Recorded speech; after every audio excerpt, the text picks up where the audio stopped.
I know that you consistently set aside time for reading, and some of your books kind of go back in time and reminds me of what Mark Andreessen often says about reading books from past ages. And I've always found that whenever you tweet this, hey folks, like I'm reading this book, and the title is somewhere like going way back in past in time.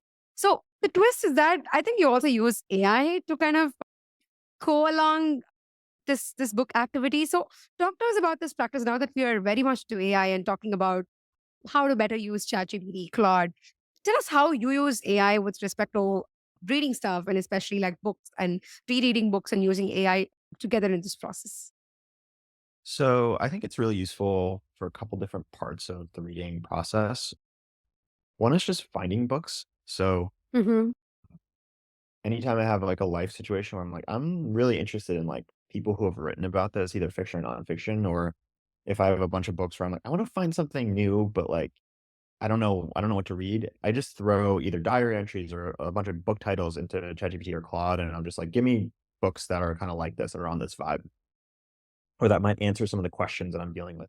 It's actually like pretty good. It's definitely recommended some books where it's like I just never would Hmm. have necessarily read this, but it's like actually exactly what I needed to read, which is like really cool. So it's good for like sourcing books and like kind of helping you understand and articulate your taste, and then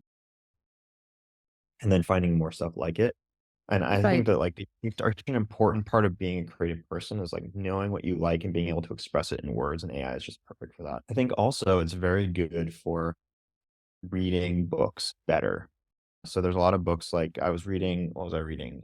Moby Dick, Mm. which, it can be hard to like read Moby Dick outside of an English lit class because there's like a lot of references that you might not understand, True. and there's like all this stuff in it. And ChatGPT is really good. Like I just sit there with the app open. I'm reading. If I come across a passage that I can't quite understand, or there's a word that I don't know or whatever, I just take a picture and then it just explains it to me, which is like really nice. Hmm. And it can also pull apart like what are the themes or what are the patterns, like all that kind of stuff, which is really great. And it also I will often like take a picture and have Dolly like make an image, and it sort of like brings the book to life for me in this nice way.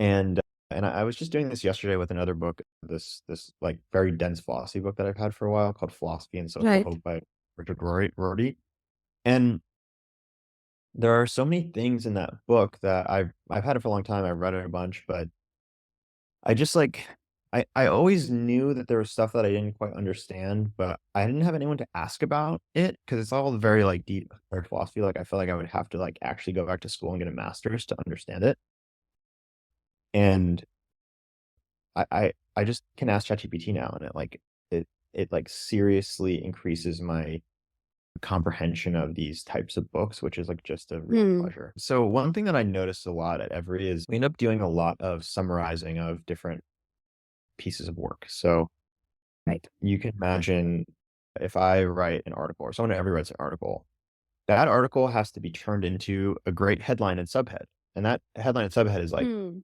so to some degree, a summary of the article. It's like the quickest little summary you can possibly Yeah. make. Same thing for, like, turning it into a tweet. Tweets are summaries, and there's not just one summary, there's, like, there are many different kinds of summaries you can make from an article Mm. into tweets. Same thing for we have this digest that goes out every week that says, "Here are the articles we publish," and it's sort of a voicey we have a voicey our lead writer, Evan, does these, like, voicey digest summaries that I think are great, but, like, are, Mm. take a lot of time to do.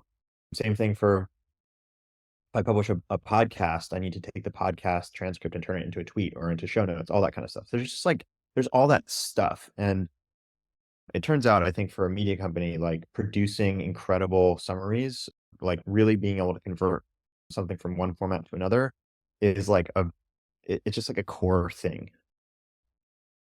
And I realized last week that Claude is actually like a good enough writer to like basically get you 80 to 90% of the way there, which Oh is yeah. totally new.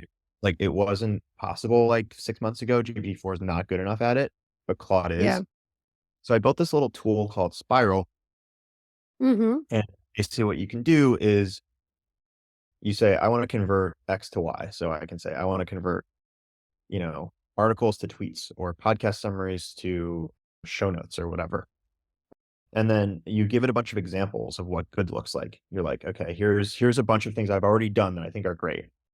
And then you go through a couple more steps, and then it just creates this little form where it's like, okay, now you have this general purpose essay to tweet converter.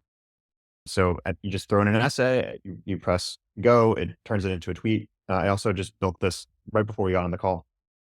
Mhm. Built this like make it great button, which does it like 5 times and then Yeah. ranks them. Claude ranks them, which is pretty cool. And then you can publish the spiral so that anybody on the team can use it. And so that's a way for me to kind of infuse my taste or what I think is good into everyone on the team, into how we make stuff, because I don't Mhm. have to do all the editing. I just have to gather the examples and build the spiral, and then we're sort of already always on the right in the right ballpark. And that's like really cool.